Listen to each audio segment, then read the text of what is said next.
네, 오늘도 ETF 시황 빠르게 살펴보도록 하겠습니다. 전반적으로 좀 빨갛게 온기가 확산되고 있는 게 확인이 되고 있는데요. 3대 지수가 일제히 상승을 했는데 기술주와 반도체가 주도했다라고 볼 수가 있겠습니다. 먼저 스파이가 0.96%, QQQ는 1.86%, 다이아가 0.43%로 역시 기술주의 선방이 가장 두드러졌다라고 볼 수가 있겠고요. 반도체도 좋은 모습이 나타나면서 3%대 크게 올랐습니다. 엔비디아의 GPU 성능이 강력하다는 평가와 함께 이렇게 오름세를 시현한 것으로 풀이될 수 있겠고요. 기술 섹터, 금융 섹터 모두 좋았는데 특히 기술주가 2%대 강한 상승폭을 기록을 했죠. 마이크로소프트와 애플이 연초 대비 30% 이상 올랐다는 강력한 평가를 기록하고 있습니다. 다음으로 변동성 지수는 6% 무려 빠지면서 시장이 계속해서 안정적으로 흘러가고 있다는 점을 반영을 하고 있고요. 이어서 금채굴 산업 WTI 원유도 각각 2%대, 0.87%대 밀리는 움직임이 나타나는데 부채 한도 협상 이벤트로 계속해서 움직이는 모습 확인되고 있다는 거 확인해 보시면 좋을 것 같습니다. 다음으로 상승 하락 종목 5가지 만나보도록 하죠. 먼저 가장 크게 오른 건 금채굴 하락이었고요. 이어서 기술 나스닥이 눈에 띄는데 역시나 기술주의 매기가 집중되고 있다라고 볼 수가 있겠고 석유행가스, 천연가스 이렇게 상승세가 계속되면서 수요가 타이트한 점을 반영하고 있습니다.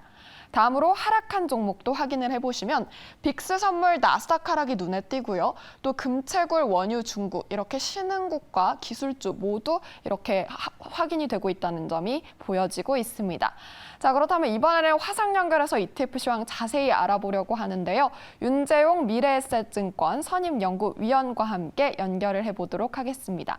네, 연구원님과 계속해서 얘기를 나눠볼 텐데요. 자, 그러면 바로 이어서 얘기를 해보도록 하겠습니다.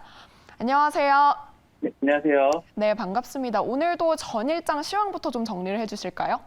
네, 전일 시장 정리하면 이제 결국은 이제 기술주 강세 그리고 그 중에서 누가 좀 잘 눈에 띄었냐, 독보적이었냐 살펴보면 결국은 이제 엔비디아 그리고 반도체 정도 세 가지 키워드 정도로 좀 요약을 할 수가 있겠습니다. 우선 이제 이 기술주 강세 관련해서는 그냥 이제 엔비디아가 어제 많이 뛰었죠. 거의 한 5% 가까운 상승률을 보였고요. 이 외에도 이제 AMD와 같은 반도체 관련 업종들이 종목들이 좀 강세를 좀 보였습니다. 그러다 보니까 자연스럽게 기술주가 좀 상대적으로 좀 강세를 좀 보였고요. 대표적으로 이제 나스닥 100 지수를 추종한 ETF인 QQQ ETF가 1.86%, 다음에 S&P 500 내에서 이 정보기술 섹터 ETF인 XLK ETF가 2.05% 정도 상승을 보였습니다. 그리고 역시나 이제 국내 투자자분들도 굉장히 좀 관심 많으신 ETF 중에 하나가 이 반도체 ETF인데 이 SOXX 티커를 가진 이 반도체 산업 ETF가 3.16% 정도 좀 상승을 보였습니다. 그리고 이 좀 하락했던 것들 좀 어떤 것들이 있나 좀 살펴보면 중국 인터넷 ETF인 K웹 티커로 K웹인데요. 중국 인터넷 ETF가 좀 약세를 좀 보였습니다. 특히나 이제 전일 이제 알리바바 실적 이슈로 이제 급락을 하다 보니까 이제 이런 중국 기술주들 좀 높은 비중을 편입하고 있는 K웹 테마 ETF가 좀 하락을 보였고요. 하락률은 거의 5% 가까이 좀 하락을 했습니다. 그래서 이제 전일 시장 좀 정리해 보면 이 부채 한도 협상에 대한 이제 완화에 대한 기대감이 이제 시장을 전반적으로 좀 끌어올렸고 특히나 AI라든가 이런 것들 지난주 좀 많이 말씀을 드렸는데 이런 인공지능 관련된 부분들에 대한 기대 덕분에 아무래도 좀 기술주가 좀 더 강하게 치고 올라갔다 정도로 좀 요약을 할 수가 있겠습니다. 네, 부채 한도 협상 이벤트 그리고 AI가 끌어올렸다라고 볼 수가 있겠는데요. 그럼 최근 탄력적으로 움직이는 ETF는 어떤 것들이 있나요? 네, 한 주간 단위 정도로 좀 살펴보면 좋을 것 같습니다. 최근 일주일, 전일 시장, 5월 18일 시장은 좀 반영이 안 돼 있고요. 이제 5월 17일 종가 기준으로 한 최근 일주일 정도 좀 기준으로 좀 시장을 살펴보겠습니다. 우선 오늘, 어제 당이랑도 좀 마찬가지지만 이 기술주 위주 강세가 굉장히 뚜렷하게 좀 나타나고 있죠. 지금 맵으로 지금 보시는 건데 이게 주간 단위 맵이고요. 지금 이제 녹색이 진하면 진할수록 이 상승, 그리고 빨간색이 진하면 진할수록 하락입니다. 지금 알록달록하죠. 알록달록한데 지금 전체적으로 봤을 때 어떤 것들이 좀 강세를 보였나 보게 되면 기술주입니다. 결국 SPY, S&P 500 지수를 추종하는 이 SPY가 0.58%, 그다음에 이 다우 지수를 추종하는 DIA 티커를 가진 ETF가 0.26% 정도 빠졌어요. 반면에 이 나스닥 100 지수 추종하는 ETF인 QQQ 1.84% 정도 상승을 했습니다. 여기 덧붙여서 이제 어제 5월 18일까지 좀 반영을 하면 전체적으로는 좀 상승으로 전환을 했습니다. SPY는 이제 1.72% 정도, 다음에 DIA는 0.82% 정도 상승을 보였고요. 나스닥100 강하죠. 지금 아까 이제 말씀해주신 부분에서도 이제 기술주 계속 말씀을 해주셨는데 이 나스닥100 기술주와 ETF의 크크크가 거의 한 3.39% 정도 상승을 보였습니다. 그래서 주간 단위로 봐도 좀 평균적으로 봐도 평균적인 거랑 비교를 해봐도 좀 더 이제 강하게 상승을 보였다 정도 볼 수가 있겠습니다. 네, 기술주가 지수 상승을 계속해서 이끌 것이 좀 기대가 된다라는 점을 짚어주시고 있는데요. 그렇다면 조금 더 파헤쳐보면 좋을 것 같은데 어떤 섹터들이 있나요? 네, 이제 화면에서 바로 이제 섹터 단위로 좀 살펴보실 텐데요. 우선 이 개별 섹터에서 좀 가장 이 상승이 두드러지는 것은 반도체 그리고 은행입니다. 은행 내에서도 좀 지역은행이 좀 강세를 보이고 있고요. 지금 이제 보시는 것 중에 이제 SOXX 티커를 가진 ETF가 반도체 산업 ETF입니다. 지금 주간 단위로 8.28% 정도 상승을 보였습니다. 지금 이제 여기 4.27%고 이제 어제까지 반영을 한 8.28% 정도 상승을 보였고요. 그리고 맨 왼쪽 하단에 있는 이 KRE 티커를 가진 ETF는 미국 지역은행 ETF입니다. 보통 이제 IH라든가 이런 것들로 좀 소개를 드렸었는데 여기 이제 KRE로 지금 나와 있고요. 지금 이제 지역은행 ETF 같은 경우는 17일까지 기준으로 봤을 때는 한 7.07%, 다음에 5월 18일 전일시장까지 반영을 하게 되면 10.46% 정도 좀 상승을 보였습니다. 그래서 지금 뭐 두 자릿수대로 계속 이제 주간 단위로 하락을 하다가 좀 간만에 좀 반등 다운 반등이 좀 나왔다 정도 좀 살펴볼 수가 있겠고요. 대신에 이제 지난주에 주간 단위로 좀 끊어보면 자금은 여전히 좀 유출을 좀 보이고 있습니다. XLF 같은 경우도 이 주간 단위로 전체적으로 좀 약세를 보였다라는 거 말씀을 드릴 수가 있겠고요.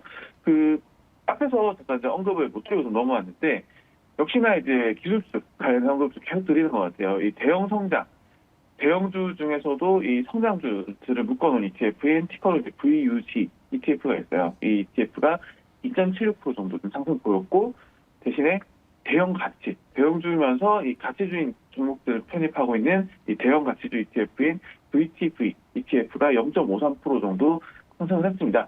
결국 최근 시장, 최근 한 달을 보든 최근 일주일을 보든 가장 두드러진 특징은 이 기술주로의 집중이라고 좀 말씀드릴 수가 있겠습니다.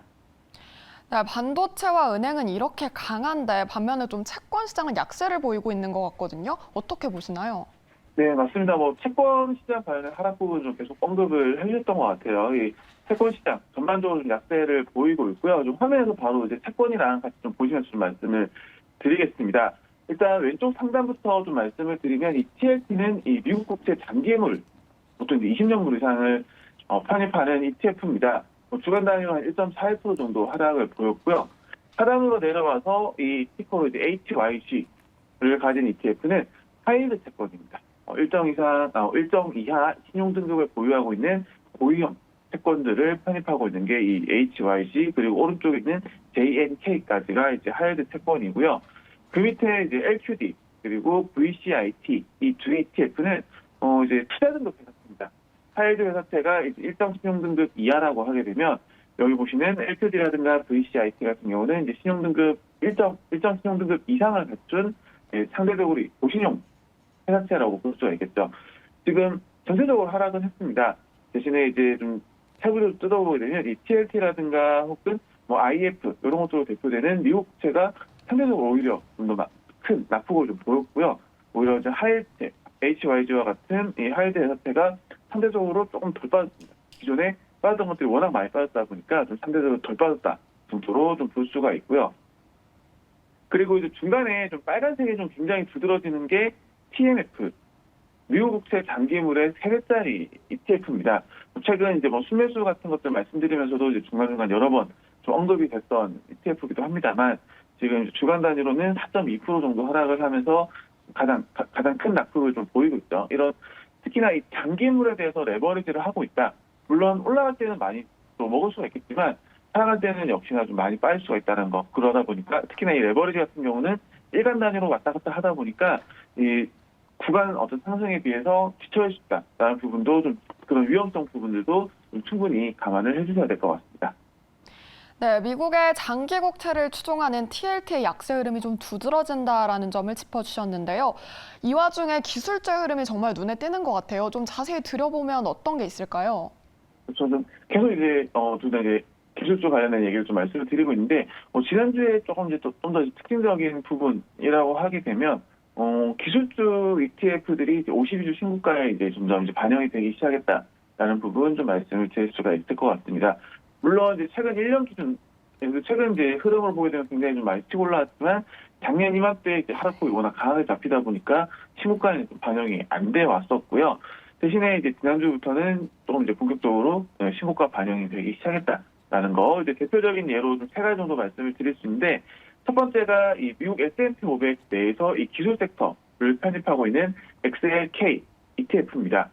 그리고 두 번째가 로봇이에요. 로봇 그리고 인공지능 관련된 기업들을 편입하고 있는 티커로 이제 BOTZ 보츠 ETF 역시도 이제 52주 신고가에 진입을 했고요. 그리고 이제 팡플러스 저희가 이제 팡이라고 부르는 이 기업들 편입하고 있는 ETN인 팡플러스 ETN 역시도 52주 신고가에 들어왔습니다. 물론 이 52주 신고가에 들어왔다는 것 자체만으로 뭔가 크게 의미를 부여할 수 있는 건 아니긴 합니다만 어떤 이제 기술주들이 여전히 본격적으로 이제 52주 신고가에 들어왔다.